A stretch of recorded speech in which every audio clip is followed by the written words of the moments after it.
আল্লাহ তাআলা মানব জাতির হেদায়েতের জন্য যুগে যুগে নবী ও রাসূল প্রেরণ করেছেন। তার মধ্যে সর্বশেষ এবং সর্বশ্রেষ্ঠ নবী বিশ্বনবী হযরত মুহাম্মদ মুস্তাফা সাল্লাল্লাহু আলাইহি ওয়াসাল্লাম।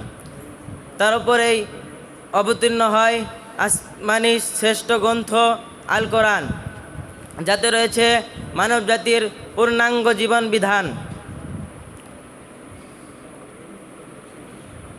দুনিয়া ও আখিরাতের কল্যাণ ও সফলতা লাভের এই দুইটির মাধ্যমেই অর্জিত হয়।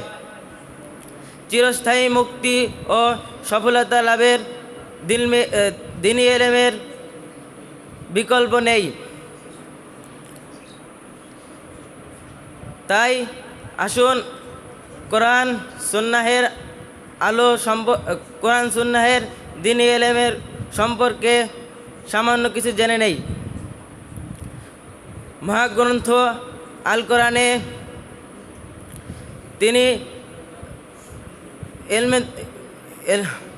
দ্বীনি ইলম শিক্ষার অপরিসীম গুরুত্ব সম্পর্কে বহু আয়াত অবতীর্ণ হয়েছে। আল্লাহ তাআলা বলেন, আর রহমান আল্লামাল কুরআন খালাকাল ইনসান আল্লামাহুল বায়ান। পরম করুণাময় যিনি শিক্ষা দিয়েছেন কোরআন, তিনি সৃষ্টি করেছেন মানুষ, তিনি তাদেরকে ভালো প্রকাশনা করতে শিখিয়েছেন। অন্য এক আয়াতে বলেন, তালামুল ইলম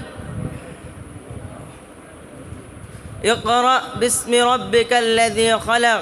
পড়ো তোমার প্রভুর নামে যিনি তোমাকে সৃষ্টি করেছেন।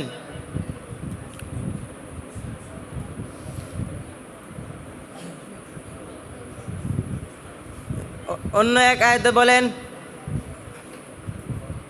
তালামুল ইলমি ফারিদাতুন আলা কুল্লি মুসলিম।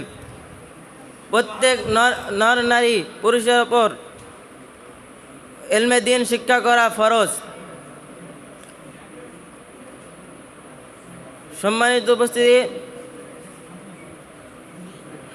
আসমানি জ্ঞান মানুষের মধ্যে আল্লাহ ভীতি সৃষ্টি করে দেয়, আর আল্লাহ ভীতি মানুষকে সকল প্রকার অন্যায় ও মন্দ কাজ থেকে বিরত রাখতে পারে। তাই কোরআনে কারিমে ইরশাদ করেছেন,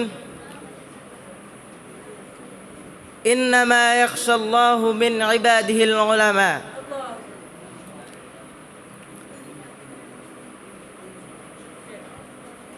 ওহির জ্ঞানেরাই কেবলই আল্লাহ তাআলাকে ভয় করতে থাকে।